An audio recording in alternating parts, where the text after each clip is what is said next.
Bonjour à toutes et à tous, je suis très heureuse de vous retrouver pour ouvrir avec vous cette nouvelle boîte à malice qui va vous permettre de faire le plein de culture comme toujours, puisqu'aujourd'hui nous pousserons les portes de la vitrine éphémère pour y découvrir la magnifique exposition du photographe allemand Jan Schlegel.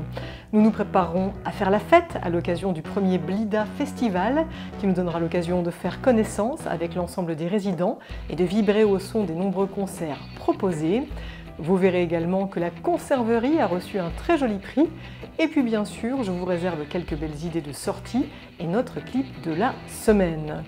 Mais tout de suite, nous allons nous focaliser sur un orgue exceptionnel, l'orgue d'Alstein Harpfer de l'église Saint-Martin d'Hayange, un orgue autour duquel est organisé un grand festival que va nous présenter tout de suite l'organiste Olivier Schmitt. Bienvenue dans la boîte à malice.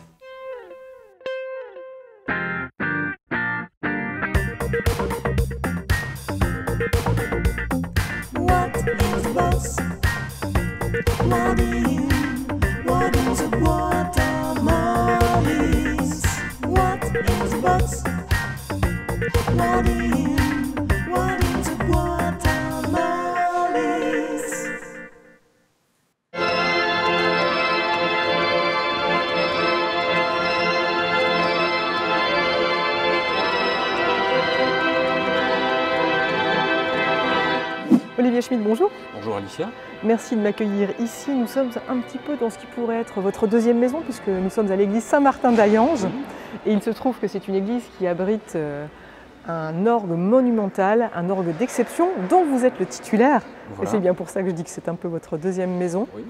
Et cet orgue, c'est un orgue autour duquel vous avez eu envie de créer un magnifique événement, les riches heures de l'opus 100. On va y revenir, mais avant cela, forcément, un mot sur cet instrument de musique exceptionnel qui est né en 1894. 94. Voilà. C'est un peu compliqué parce qu'il y a la date de construction, il y a la date d'inauguration, voilà, donc c'est 94-95. D'accord. Voilà, la fin du 19e siècle. Est-ce que vous pouvez m'en parler parce que c'est, je crois, un des plus grands orgues de Moselle. C'est même le plus grand orgue de Moselle. Alors cet instrument a été construit dans cette église après qu'elle ait été achevée. C'est-à-dire que pendant très longtemps, il y a eu une église qui était située sur le parking juste à côté de l'église actuelle, qui était devenue trop petite avec l'essor industriel. Il y avait beaucoup de population qui arrivait et cette église ne pouvait plus supporter la capacité en fait, des fidèles pour les offices du dimanche. Donc on a décidé de construire une nouvelle église juste à côté, beaucoup plus grande. Et d'abord, on a installé l'ancien orgue dans cette nouvelle église, mais il était beaucoup trop petit et 10 ans après, on a décidé de construire ce grand instrument. Donc, la famille de Wendel a voulu marquer l'événement en construisant l'instrument le plus important du diocèse. Et encore aujourd'hui, ça reste le plus grand orgue de Moselle, avec 53 jeux, 3 claviers et pédaliers et 3207 tuyaux, pour être précis. En quoi ça change pour le musicien que vous êtes de jouer sur un tel instrument? Pour comparer, ce serait comme si on passait d'un piano jouet à un grand Steinway de concert. Voilà. L'instrument qu'on a ici, c'est quelque chose d'exceptionnel, qui est un instrument qui permet de jouer énormément de répertoires, mais avec une profondeur de sonorité, une palette sonore extrêmement variée, qui est tout à fait comparable à celle d'un grand orchestre symphonique. Qu'est-ce que ça demande comme qualité? Parce que vous avez évoqué ces jeux, il y a toute une complexité, on ne joue pas de l'orgue comme on joue du piano, loin de là. C'est une autre approche du clavier, on a aussi un clavier comme au piano, mais c'est une autre approche. Je dirais que la plus grande qualité qu'il faut avoir, mais ça c'est pour n'importe quel musicien, c'est de l'ardeur à la tâche. Il faut avoir envie de travailler. Si on ne travaille pas, on n'aura jamais un résultat forcément très satisfaisant. Donc c'est beaucoup de travail, et encore du travail, et toujours du travail.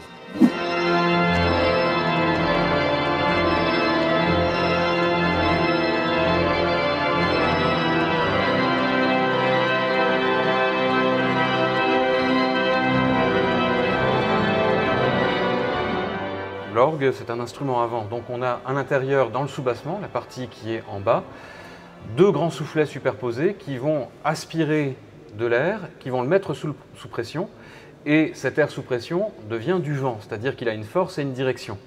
Cet air, ce vent, va être ensuite distribué sur les différents sommiers qui permettent de partager le vent entre les notes et les registres. Un registre, c'est comme un instrument de l'orchestre. C'est-à-dire que si je mets ici une flûte, sur ce clavier-là, je vais avoir une flûte. Voilà. Là, j'ai eu ma flûte. Je peux mettre sur un autre clavier, je peux mettre quelque chose qui va avoir une sonorité beaucoup plus typique de l'orgue. C'est ce qu'on appelle ici la voix céleste.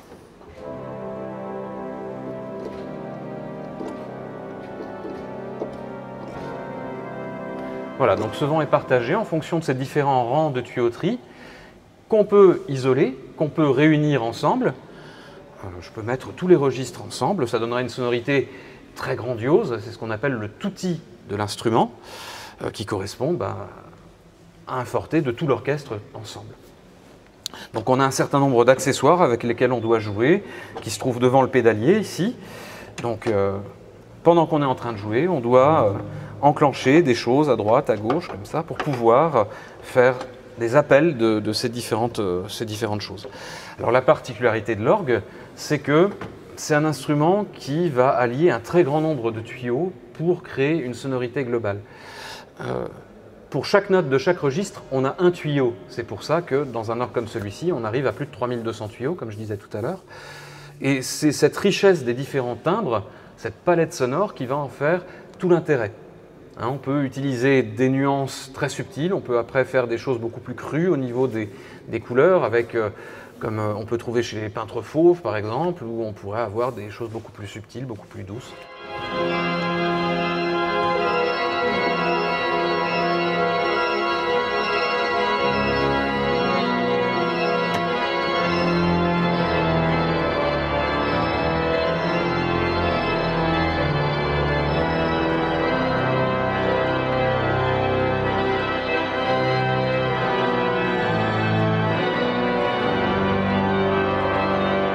Alors vous avez décidé d'organiser ce festival, on peut l'appeler festival, les Régisseurs de l'Opus 100.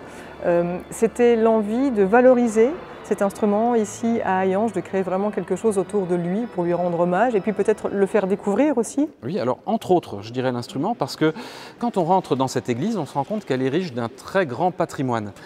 On trouve le patrimoine mobilier. Il y a les bancs certes, mais on trouve des confessionnaux qui sont très ouvragés.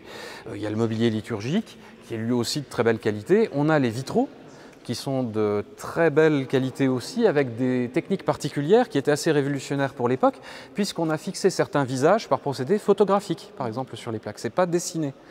Il y a certains membres de la famille de Wendel qui sont représentés à partir de photos.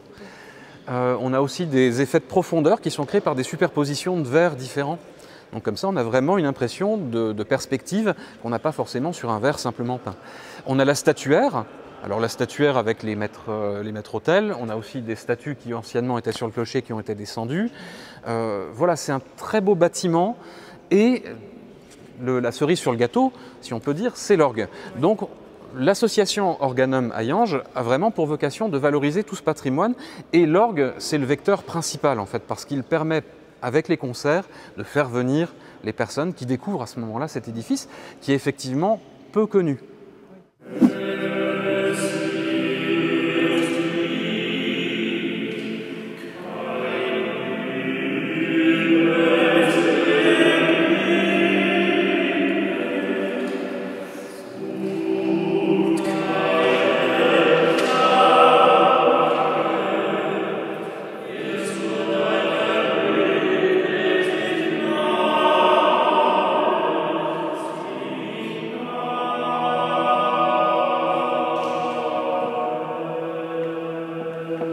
C'est vraiment le ravissement total à tous les niveaux, au niveau des yeux, au niveau historique et puis au niveau musical. Avec ce festival, 2 concerts ont déjà été donnés, il en reste encore 3. Qu'est-ce que vous allez nous proposer ? On a encore, donc, comme vous disiez, 3 concerts. On aura donc le 29 mai Maurice Clerc, qui est l'ancien titulaire de la cathédrale de Dijon, qui a déjà donné un concert ici en 2018 et qui est l'un des grands représentants de l'école d'orgue française. Donc il nous fait l'amitié de revenir avec un programme qui célébrera justement cette école d'orgue française dont il est lui-même issu. On aura ensuite le 25 juin un concert qui sera donné par Éric Lebrun, qui est un organiste parisien, qui est professeur à Saint-Maur-des-Fossés, qui fera lui aussi un concert en hommage à César Franck. Et il proposera donc des œuvres des maîtres et des élèves de César Franck, en plus d'œuvres de César Franck, bien sûr. Et pour terminer cette saison, on aura un dernier concert d'orgue, lui, encore une fois, dédié à César Franck, qui sera donné par Frédéric Mayer, qui est l'actuel titulaire de la cathédrale de Dijon, qui est aussi titulaire de l'orgue du Sacré-Cœur de Nancy, qui est professeur au Conservatoire de Dijon, quelqu'un de très très bien, et qui fera, lui, un programme autour de César Franck et d'Alexandre Guillemant, un autre organiste parisien de l'époque. Tous ces concerts sont gratuits? Voilà, tous ces concerts sont gratuits. C'est un souhait qu'on a voulu honorer, de laisser accessible cette culture particulière, effectivement, avec le répertoire d'orgue, mais qu'elle puisse être accessible au plus grand nombre.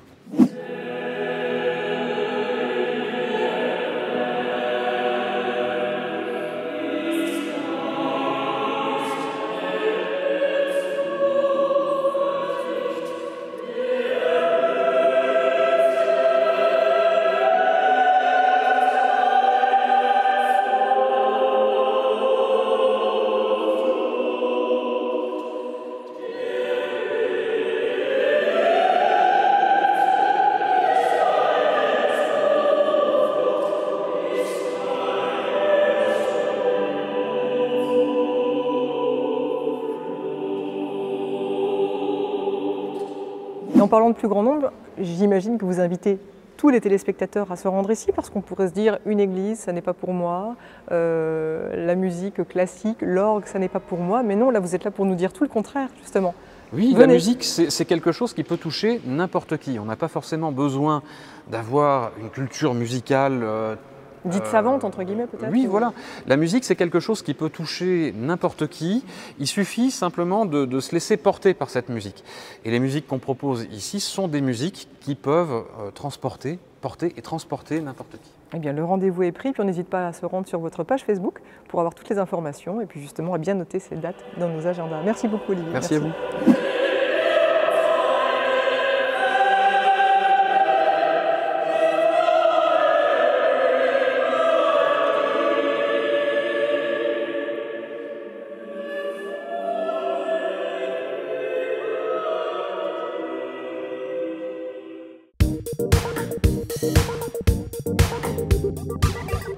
Dans notre boîte à idées, cette semaine, on retrouve une invitation à assister à un spectacle exceptionnel, Les Trois Mousquetaires, la série, portée par le collectif théâtral 49 701.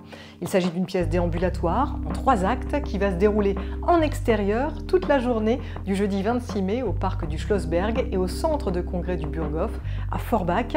Alors l'histoire, bien sûr, c'est celle des Trois Mousquetaires, mais dans une version fougueuse, plus moderne, bourrée d'anachronismes. Aussi, si vous êtes fan de série, vous allez adorer vivre cette expérience série théâtrale en 3 saisons. Voici une petite mise en bouche avec ces images. Monsieur de Tréville, combien de temps allons-nous devoir encore supporter l'impunité de vos hommes? Sont-ils au-dessus des lois? Les mousquetaires du roi sont les soldats d'élite de Sa Majesté.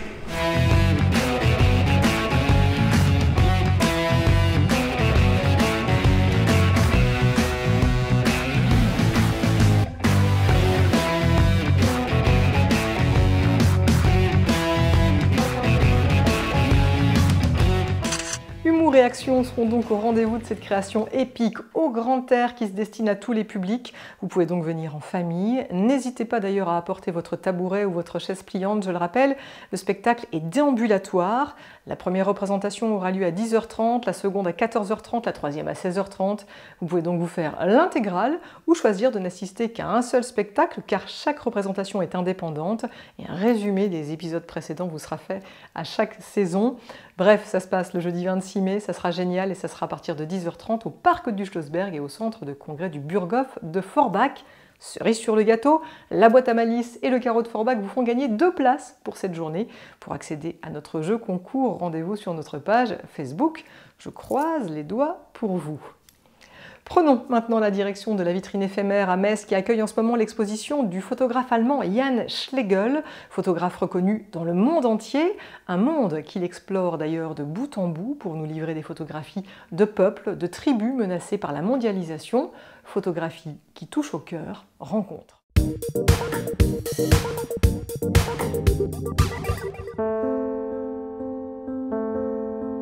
Il aura fallu plusieurs années à Jan Schlegel avant qu'il ne capture la vérité dans un regard, avant qu'il ne saisisse la beauté, les rires, mais aussi la valeur des hommes et des femmes rencontrés au gré de ses voyages dans le monde entier.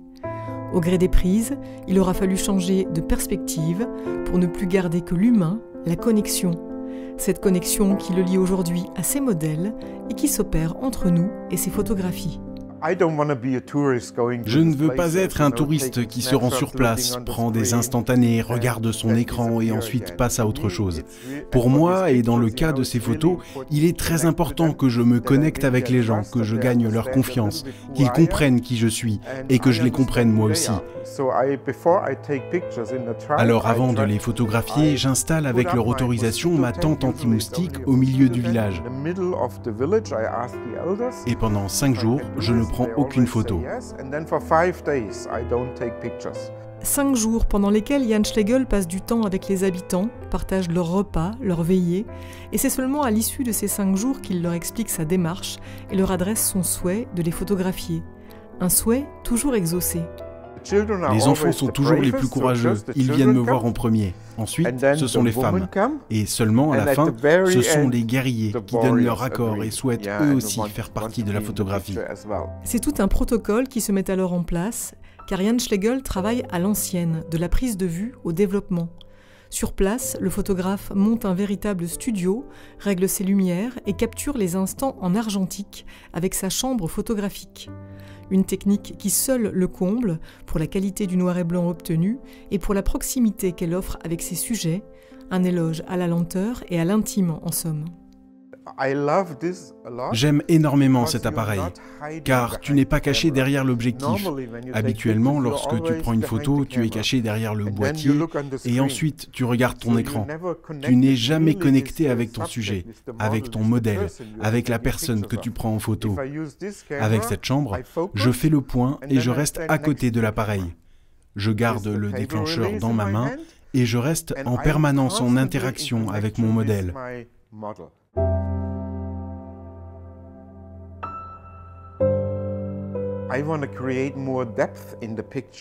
Je souhaite créer plus de profondeur dans les images et j'ai été fasciné par leur couleur de peau. On a tendance à penser qu'elles sont identiques, mais leur peau noire peut avoir des reflets bleuâtres, rouges pour certains ou dorés pour d'autres. Et j'ai eu envie de les retrouver dans mes photographies. Aussi, pendant 2 ans, j'ai cherché comment, au moment du développement, travailler uniquement la couleur de la peau et des cheveux. Cela m'a pris 2 ans pour maîtriser les procédés chimiques et mécaniques et arriver à ce résultat de sélection des tons. Je suis probablement la seule personne à le faire et à savoir le faire. Un véritable travail d'orfèvre qui nécessite près de 10 heures de travail par tirage au platinum, ce qui rend chacun d'entre eux unique. Un procédé qui vaut aujourd'hui à Jan Schlegel d'être reconnu et reconnaissable dans le monde entier, mais qui ne l'empêche pas pour autant d'exposer à la vitrine éphémère, à Metz, car en photo, comme dans la vie, seul compte l'émotion d'une rencontre. Je vous invite vivement à pousser les portes de la vitrine éphémère pour découvrir cette magnifique exposition de l'artiste Jan Schlegel. Vous avez jusqu'au 2 juin pour en profiter et vous pourrez au passage découvrir l'exposition des membres de la vitrine éphémère qui elle aussi vaut le détour. Une belle occasion de faire l'acquisition d'œuvres uniques made in Lorraine.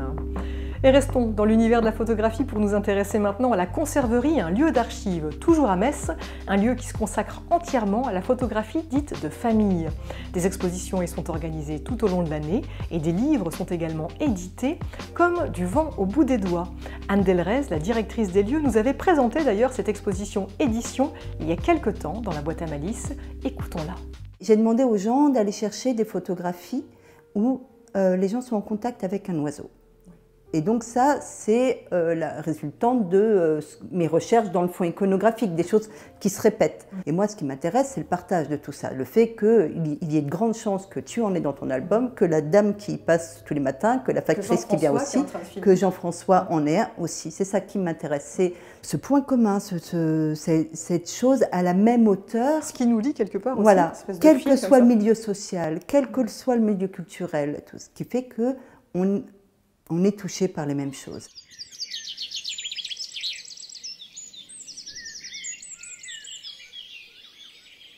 Il y a une chose de l'ordre du moment extraordinaire, c'est pas rien. d'avoir un oiseau qui accepte de venir sur vous, si petit qu'il soit. Je ne parle pas des grosses autruches qui sont un peu embarrassantes, mais de cette petite chose où tout d'un coup on sent bien que c'est un moment précieux. Précieux, comme cet ouvrage que je tiens entre les mains et qui a valu à Anne Delrez de remporter le prix du Livre Grand Est dans la catégorie livre d'artistes, livre d'art et livre-objet. Un prix largement mérité. D'ailleurs, on peut saluer au passage le travail graphique de Julie Lusoir et Francis Ramel. Vous le voyez, cet ouvrage est une vraie petite merveille qu'on ne se lasse pas de contempler. Vous pouvez d'ailleurs l'acquérir en vous rendant à la conserverie à Metz ou en allant faire un tour sur le site qui est apparu à l'écran. La conserverie, c'est un havre de paix, un havre de poésie, comme cet ouvrage. Vraiment, je vous le conseille. L'heure est maintenant venue de faire place à la fête avec la première édition du Blida Festival qui aura lieu les 19, 20 et 21 mai à Blida, à Metz. Et qui dit festival dit musique avec une programmation de concerts et de DJ sets du tonnerre, Taxi Kebab, Mid, Romain Muller ou Citron Sucré pour ne citer que seront de la partie. Mais l'idée du festival, c'est aussi de vous faire découvrir un lieu et avec lui ses résidents. 83 au total, auxquels s'ajoutent des startups en plein développement qui cohabitent, partagent, échangent avec ces mêmes résidents. Un lieu en ébullition que vous allez pouvoir explorer en faisant la fête, comme nous l'explique entre autres Jean-Pierre Burger, le directeur du site. Le site va être ouvert au public, c'est-à-dire que les gens vont pouvoir venir se poser dans la cour qui a été complètement réaménagée par une association qui est ici sur le site, uniquement avec des produits de récupération. On a récupéré des palettes, des planches de bois et on a refait tout un mobilier pour cette nouvelle cour. Donc ça va être pour le public, tout public, venir se poser, déjeuner, dîner. Et ensuite, pour les amateurs de musique, assister aux 2 concerts qui auront lieu le vendredi et le samedi soir. Et donc rencontrer, puisqu'il y aura une exposition également qui sera faite dans la Grande Serre, c'est-à-dire à l'intérieur des ateliers, mais dans une zone sécurisée, puisque l'atelier est un ERT et on ne peut pas y emmener du public. Donc là, on aura une zone complètement sécurisée où le public pourra découvrir toutes les créations de nos résidents.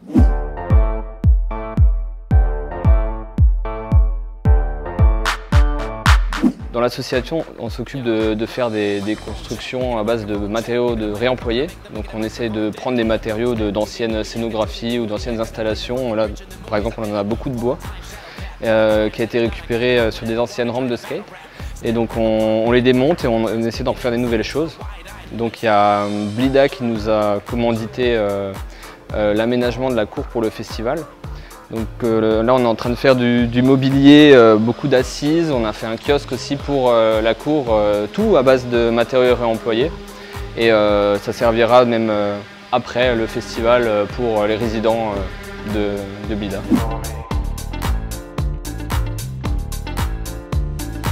Donc on aménage le bus qui était l'ancien bus, c'était une galerie en fait, itinérante. Pour Blida et on l'aménage en bar. Maintenant c'est la 12e vie du bus. On l'aménage en bar pour le festival Blida qui vient et pour les saisons à venir estivales de Blida. Voilà. Effectivement le festival va permettre aux gens de découvrir l'ensemble des compétences à Blida, de ce qui se fait de l'artisanat à l'œuvre d'art. Nous déjà entre nous ici on a pu échanger un peu entre nos compétences, montrer ce qu'on sait faire avec les collègues, apporter, apprendre des autres collègues. Et puis ouais, essentiellement, ce sera une belle vitrine pour ce qui se fait à Blida, pour toutes les compétences de Blida et les artisans et résidents de Blida.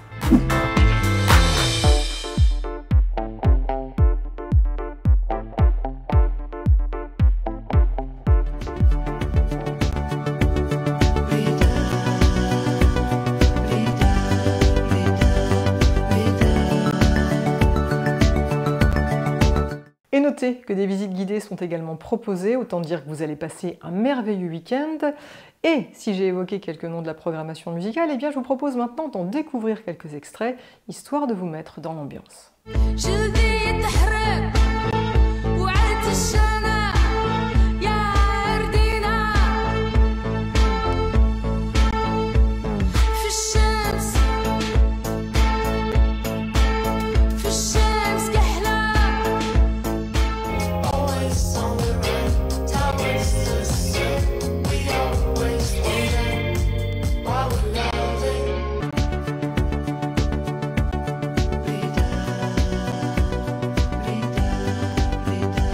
Ça vaut vraiment le détour et ça se passe à Blida les 19, 20 et 21 mai. L'entrée est gratuite, mais notez que les concerts qui se déroulent dans le Walking Ghost Hall sont payants.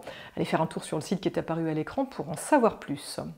L'heure est déjà venue de refermer la boîte à malice, en musique comme toujours avec aujourd'hui le groupe Gueule d'Aminche qui vient de publier de toutes nouvelles vidéos sur leur chaîne YouTube, l'occasion de découvrir de nouvelles versions de leurs chansons qui invitent au voyage. Notez d'ailleurs à ce titre que Vincent, le chanteur du groupe, sera à mes côtés dans le prochain Zig d'ici qui sera diffusé le 4 juin prochain. En attendant, je vous laisse avec leur dernier titre publié, Petite musique. Allez, bye bye. Enfermée, retenue dans ses appartements depuis le temps qu'elle n'a pas vu le jour, sous le joug vil d'un anonyme tyran, victime d'un crime qu'il ose appeler de l'amour, derrière la serrure verrouillée à double tour, sans fenêtre et puis sans même une vue sur cour. C'est tout son être qui se trouble, se ferme lentement, son cœur qui rouille de la blessure, de l'isolement. Malgré les pleurs où elle se noie si souvent, elle rêve encore du bonheur et d'un heureux dénouement. Ça tourne, ça tourne, ça tourne, de plus en plus vite dans sa tête, il y a comme une petite musique. Ça tourne, ça tourne, ça tourne, de plus en plus vite dans sa tête, il y a comme une petite musique.